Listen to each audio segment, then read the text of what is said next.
and welcome back to the Three Kings for Life Wrestling Cast channel. We are back for your Monday Night RAW recap live from Düsseldorf, Germany. Let's get straight into it. We kicked off the show with the Women's Tag Team Champions Rhea Ripley and Io Sky before quickly being interrupted by Liv Morgan and Roxanne Perez, and then Bayley and Lyra Valkyria.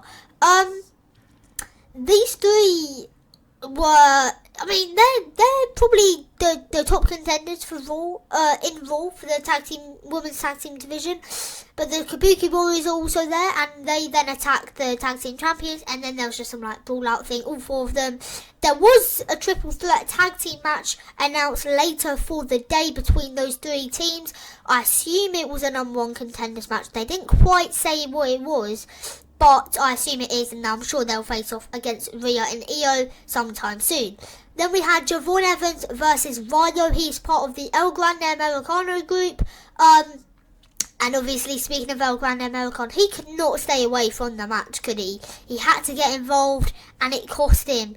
Javon Evans wins on Monday Night RAW in Düsseldorf.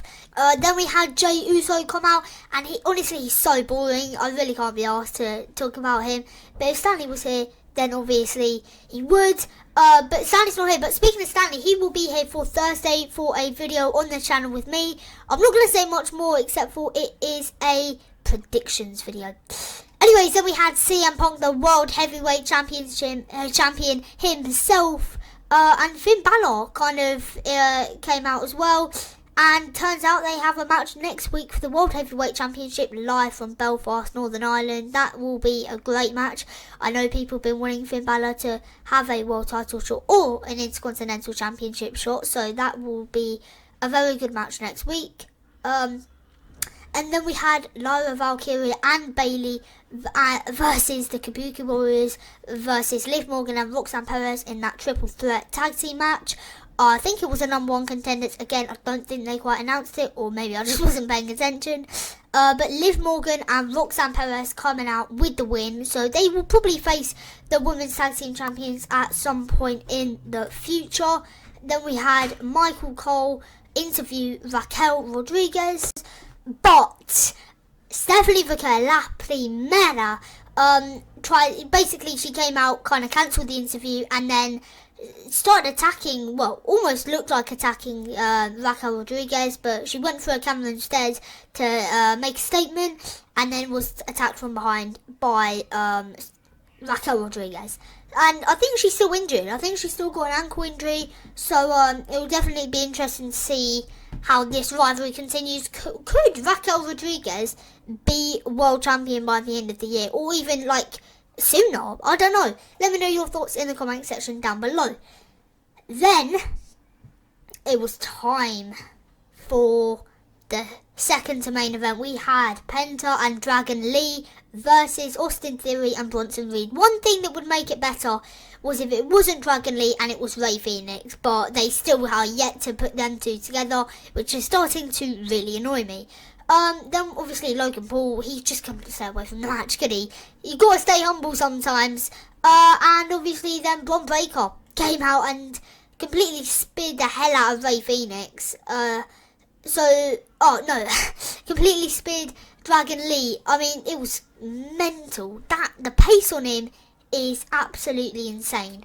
And then obviously Dragon Lee and Penta won by disqualification, but still. And then they just got attacked on. Then Bron Breakker and the whole Vision just started attacking Penta and Dragon Lee, and then Adam Pearce came out, and it kind of got crazy. Bron Breakker then ended up attacking Adam Pearce, sent him to the corner flag, and then got banned from the whole stadium after all of it. And honestly, this is another Cody Nick Aldis situation. No, not Cody. It was Randy Orton and Nick Aldis situation, which I'm not against. I'm actually quite a fan of. But they need to commit to it, and they need to do a match. Otherwise, it doesn't work. Just Nick Aldis and Randy Orton didn't work. They had Joe Hendry, which again, I'm a fan of. I'm not saying I'm not a fan of. I don't disagree with it. It was a great decision. But again, the match should have been longer. So again, I disagree with it. We're just back and forth here. Anyway, it's time for the main event. This match has been very anticipated in the last week. Gunther versus AJ Styles. This was a good 20-30 minute main event. Normally they're like 10 minutes these days. So that was good booking there. And this match was incredible. Not like John Cena AJ level, but still very, very good match. Gunther obviously winning in his hometown, but there were some shenanigans on the way, costing AJ the win. It seemed like Gunther tapped, but the referee couldn't see it. Then AJ tried arguing with the ref.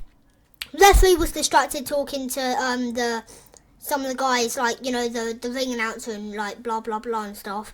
And then Gunther low blowed AJ and then did like some power slam thing. 1, 2, 3. Of course the referee turns his back after he's been low blowed, obviously. And then obviously 1, 2, 3. Gunther wins.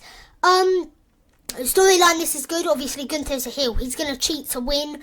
AJ's a face, so obviously he's going to lose by disqualification, especially someone like Gunther when he's someone like AJ Styles. You kind of have to have a dodgy finish, otherwise it just makes the person losing bad. And obviously these two both can't afford to lose at the minute.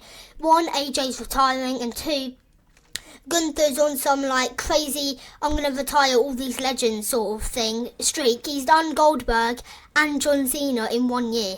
I think AJ's next. I think WrestleMania or SummerSlam, maybe even the end of the year, depending how long they want to do this retirement, not even tour, just like this retirement run for with AJ Styles. Another rumour I've heard is that obviously Brock Lesnar, he could be retiring this year.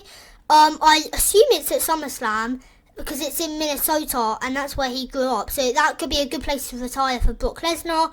I've heard rumours like Braun Breaker and Oba Femi. That would be a good one. In fact, Oba's build higher and heavier, like taller and heavier. So it'd be interesting to see that match, them face to face. That would be pretty cool. And then obviously, I think another one is Chris Jericho. I believe, no, not Chris Jericho. Chris Jericho?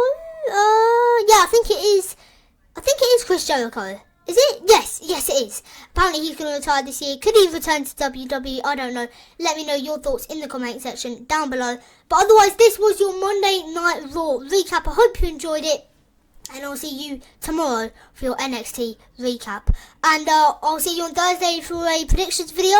More will be said on the NXT recap video. Thank you for watching. Don't forget, hit that subscribe button, like this video, share it and comment on it, because why not? And I'll see you in a bit.